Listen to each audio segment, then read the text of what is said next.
L'injustice est l'injustice. On ne doit pas accepter les injustices. Nous ne pouvons pas taire les injustices et puis encore, nous devons nous lever contre les injustices. C'est important parce que si nous ne le faisons pas, j'ai beau faire les plus belles prières et avoir fait le pèlerinage et avoir fait tout ce que ma foi me commande, mais je ne commande pas la justice, je ne me lève pas pour l'injustice, alors ça ne sert strictement à rien. أشهد أن لا إله إلا الله. أعوذ بالله من الشيطان الرجيم بسم الله الرحمن الرحيم الحمد لله رب العالمين اللهم صل على محمد وعلى محمد السلام عليكم ورحمة الله وبركاته. Je cherche refuge en Dieu contre Satan le lapidé, au nom de Dieu Ar-Rahman le clément. La louange à Dieu, Seigneur des mondes, et la prière sur le messager de Dieu, sa sainte famille, les Ahl al-Bayt, les Asbat, ainsi que sur l'ensemble des prophètes, des messagers, des envoyés et de leurs héritiers respectifs, et que la paix soit sur vous tous qui nous suivez, frères, sœurs, en la foi, frères et sœurs, dans l'humanité. Il me plaît de revenir vers vous avec un mot sur l'actualité et le monde dans lequel nous vivons aujourd'hui, la France dans laquelle nous sommes, l'Europe dans laquelle nous sommes et le monde dans lequel nous sommes. Un monde qui est brouillé, un monde que nous ne comprenons plus, un monde pour lequel les repères raisonnables ne suffisent plus à le comprendre. Et nous aimerions apporter notre témoignage qui nous est inspiré bien sûr par notre foi, la hauteur avec laquelle nous abordons les choses, et puis aussi la sagesse qui nous est enseignée par le livre de Dieu, par les prophètes, et par cet islam que nous chérissons, qui nous permet de voir les choses avec beaucoup plus de recul, avec beaucoup plus de hauteur. Il est malheureux aujourd'hui de voir les gens qui ne comprennent plus rien à la politique. Et c'est vrai que la politique s'est faite à travers des principes qui ne sont pas forcément les bons pour être au service des gens. Le mot politique est un mot qui a été dénué de son sens et de sa nature originelle. Normalement, quelqu'un qui fait de la politique, c'est une personne qui a déjà des qualités morales exceptionnelles, qui a le désir de servir l'autre avant de servir ses propres intérêts, est un homme libre, être un homme qui aspire à la fraternité entre tous et toutes ces nobles valeurs qui font de l'homme un homme. Et à partir de là, alors je prends mes dispositions pour prendre un poste, quel que soit le poste, pour apporter du meilleur de moi-même pour que les gens, les citoyens, la société dans laquelle je suis, eh bien, puissent aller vers la bonté, vers la fraternité et vers ce qui élève l'homme. Or, aujourd'hui, ce que nous constatons dans le monde de la politique, c'est un monde où tous les coups sont permis. D'ailleurs, si vous interrogez des gens qui sont vraiment critiques et qui ont eu un pied dans ce monde de la politique, vous verrez qu'ils vous diront que c'est un monde méchant, c'est un monde malsain, c'est un monde où on est prêt à trahir. On est prêt à trahir son frère. Quand je dis son frère de sang. On est prêt à trahir ses parents, on est prêt à trahir ses amis pour un poste, pour...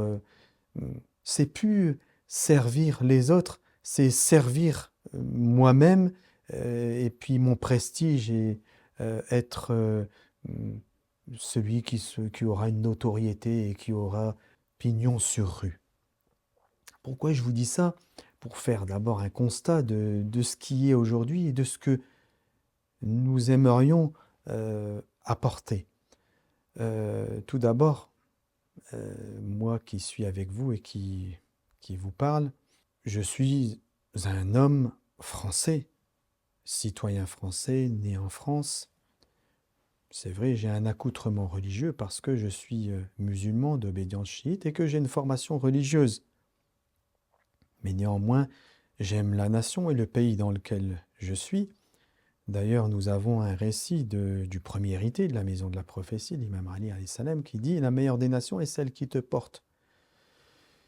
Nous sommes portés par cette nation qui est la France et nous aimons la France. Nous n'avons aucune animosité, contrairement à ce que certains pourraient prétendre. Les musulmans se sentent bien en France, ils ont envie de vivre avec tous les citoyens, quels qu'ils soient.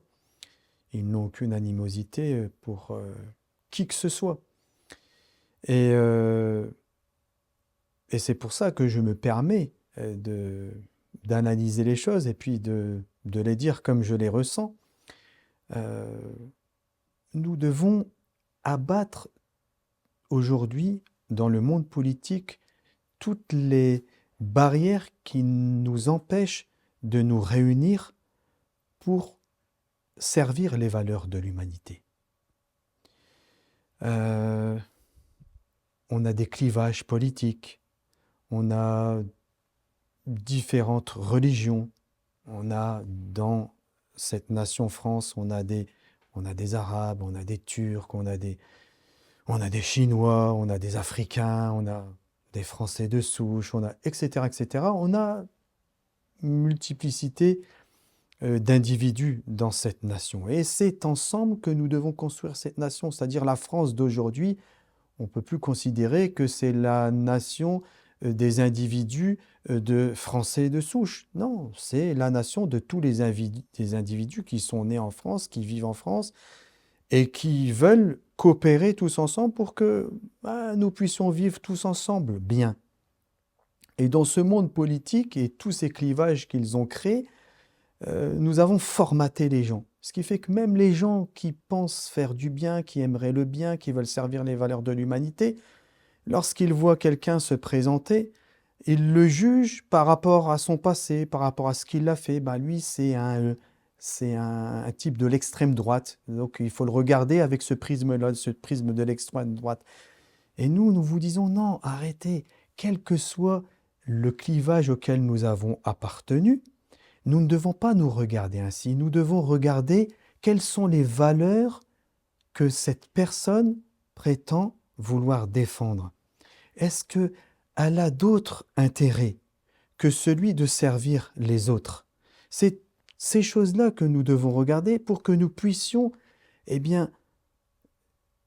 faire que cette démocratie dans laquelle nous sommes, apparemment, nous puissions avoir les codes qui vont nous permettre de choisir les personnes qui vont être à la tête de cette nation et que ces personnes seront des gens qui servent les valeurs humaines, les valeurs de l'humanité. Donc ce que je suis en train de vous dire tout simplement, c'est que nous devons arrêter de nous regarder à travers ce qui nous divise, mais nous devons regarder ce qui nous unit. Quelle que soit la personne qui a dit ici, elle a dit une vérité. Et qu'elle veut servir cette vérité, quel que soit le monde auquel elle appartient, nous devons la soutenir. Nous ne devons pas dire « Ah, mais lui, il appartient ». Non, arrêtons, citoyens, citoyennes, frères, sœurs, arrêtons de nous regarder ainsi, parce que sinon, nous ne pourrons pas produire le meilleur du meilleur. Parce que qu'est-ce qu'ils vont faire, ceux qui nous veulent du mal, ceux qui veulent servir leurs intérêts? Eux, ils vont se nourrir de toutes ces divisions-là. Alors, vous ne pouvez pas savoir comment ils rient lorsqu'ils voient qu'une personne qui appartient à tel clivage et qui a pris telle position et qui est une position noble et qu'elle voit quelqu'un d'un autre clivage qui commence à l'insulter ou alors à dire du mal sur cette personne parce qu'elle appartient à un clivage qui n'est pas le sien, eux, ils rient, ils se moquent de nous, ils se disent, ben, on a réussi notre travail. Et nous leur mettons vraiment à ces gens-là qui sont mauvais des bâtons dans les roues lorsque nous savons nous unir, quel que soit le monde auquel nous appartient, le clivage politique, la race, etc., etc., et que nous nous unissons uniquement pour les valeurs de l'humanité. C'est un petit rappel, une petite analyse que je souhaitais partager et que nous souhaitions partager avec nous, moi et notre famille, ou notre famille et moi plutôt. Et concernant toujours l'actualité aussi, j'aimerais tout d'abord réitérer, puisque nous le disons souvent, mais Gaza, même si on veut, à travers l'actualité qu'il y a aujourd'hui, nous faire oublier Gaza, n'oubliez pas vos frères et vos sœurs à Gaza, ils souffrent encore.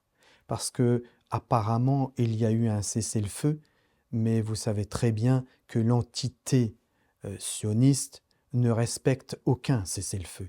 Donc, il y a encore des morts tous les jours, il y a encore des enfants qui meurent, il y a encore la famine, puisqu'ils empêchent une partie de l'aide humanitaire d'arriver à ce peuple. Et donc, n'oublions pas nos frères et nos sœurs. Et quand je dis n'oublions pas, ça veut dire nous devons communiquer, toujours communiquer concernant ce sujet. Ce que j'aimerais ajouter aussi aujourd'hui, c'est ce qui se passe au Soudan. Et là, c'est terrible aussi parce que c'est encore un autre génocide qui est en cours. Alors bien sûr, les États qui sont impliqués dans ce génocide, j'ai même pas envie de les citer, mais ces États, ils sont soutenus par l'Occident. Donc l'Occident s'empresse actuellement d'en parler un peu quand même aux informations. En même temps, ça leur permet de cacher un petit peu ce qui se passe à Gaza. Nous avons affaire à des hypocrites, mes frères et sœurs, citoyens, citoyennes. Ce sont des gens qui parlent et qui osent dire oui, un génocide au Soudan, et pourtant ils soutiennent ceux qui font cela, mais indirectement. Notre passivité, lorsque nous nous taisons, nous sommes complices. Et c'est pour cette raison-là que je tenais à parler du Soudan et que nous devons communiquer sur ce sujet-là, parce que ce sont des femmes, des enfants et des hommes qui souffrent et qui sont victimes de cela. Vous savez, l'injustice, la maltraitance, l'injustice de manière générale envers les gens, ou tuer ou assassiner des gens, quels qu'ils soient, c'est pas acceptable. Quand je dis quel qu'il soit, parce que, par exemple, moi qui suis musulman, c'est parce que ce ne sont pas des musulmans que je ne vais pas prendre leur parti. Non, il n'y a pas de couleur dans ce domaine-là. Pour l'injustice, d'ailleurs, c'est une chose qui nous est enseignée par nos imams. C'est pour ça que l'islam, franchement, mes frères, mes sœurs, je comprends pourquoi l'islam séduit autant. Vous savez, nous témoignons par rapport à ce que nous vivons en science et en lumière et tout ça. Mais je comprends pourquoi l'islam est séduisant, parce que il y a vraiment beaucoup de hauteur dans l'islam. Ce que nous enseigne notre prophète et les Ahl el-Bayt, les gens de la demeure prophétique, c'est que il nous est interdit. Écoutez-moi bien, c'est des choses qu'on a déjà dites, mais peut-être que certains ne les ont pas entendues. Il nous est interdit d'être injuste avec celui qui est injuste. Vous ne pouvez pas dire plus beau et mieux que cela. Ça veut dire que mon ennemi juré, je ne peux pas être injuste avec lui. C'est ça l'islam. C'est ça la foi. C'est ça l'amour que nous inculquent les prophètes, les envoyés, les messagers et leurs héritiers. Donc, c'est cet amour pour l'humanité qui est en nous et que nous aimerions partager avec tous et qui nous fait réagir de cette manière-là et que nous devrions réagir de cette manière-là. Parce que si nous ne réagissons pas de cette manière-là, alors nous sommes susceptibles d'adhérer à certains camps qui vous parlent de dommages collatéraux, c'est-à-dire ça passe, c'est pas grave. Il y a un ou deux enfants qui vont, non, c'est pas, non, ça passe pas. L'injustice est l'injustice. On ne doit pas accepter les injustices. Pire, nous ne pouvons pas taire les injustices et pire encore, nous devons nous lever contre les injustices. C'est important parce que si nous ne le faisons pas, alors j'ai beau prétendre défendre les plus belles valeurs politiques, je ne serai pas crédible. J'ai beau défendre la plus belle des foi, je ne serai pas crédible. J'ai beau faire les plus belles prières et avoir fait le pèlerinage et avoir fait tout ce que ma foi me commande, mais je ne commande pas la justice, je ne me lève pas pour l'injustice, alors ça ne sert strictement à rien. Nous disons une chose simple, et c'est avec celle-ci que je conclurai. Quel que soit, franchement, nous n'avons aucun intérêt à être prosélytes, c'est-à-dire à faire que les gens ils soient musulmans, ou ils soient chrétiens, ou ils soient juifs, ou je ne sais pas. Non. Et les prophètes n'étaient pas prosélytes, mes frères et mes sœurs. Les prophètes sont venus pour une seule chose. Ils sont venus parmi des peuples où il y avait de la turpitude et de l'injustice, des gens qui se faisaient du mal à eux-mêmes, et en se faisant mal à eux-mêmes, ils faisaient mal aux gens autour d'eux et à la société dans laquelle ils étaient. Et les prophètes venaient leur rappeler un principe tout simple. Il y a un Dieu qui vous a créé, et ce Dieu, eh bien, il a les codes pour que vous puissiez vivre en paix et en harmonie sur cette terre. Et c'est simple, c'est tout simple. Donc pour nous, ce que nous avons de plus cher et que nous aimerions partager avec tous, mais bien sûr chacun est libre de faire ce qu'il veut. Et je ne le manifesterai pas, ce que je suis en train de dire, en parlant d'une religion quelconque. Non, je dirais tout simplement la force pour l'homme, pour vivre en harmonie, en paix, pour être serein, c'est la foi au Dieu unique. C'est ça qui sauve, c'est ça que les prophètes sont venus nous amener, et nulle autre chose que cela. Et c'est la foi qui nous commande de faire ce que nous faisons aujourd'hui, de témoigner avec vous et d'apporter notre particularité avec la sagesse qui nous a été enseignée et de pouvoir unir tous les hommes, quels qu'ils soient. J'espère que mon message aura été clair. Je vous souhaite à tous la paix et je vous dis à très bientôt.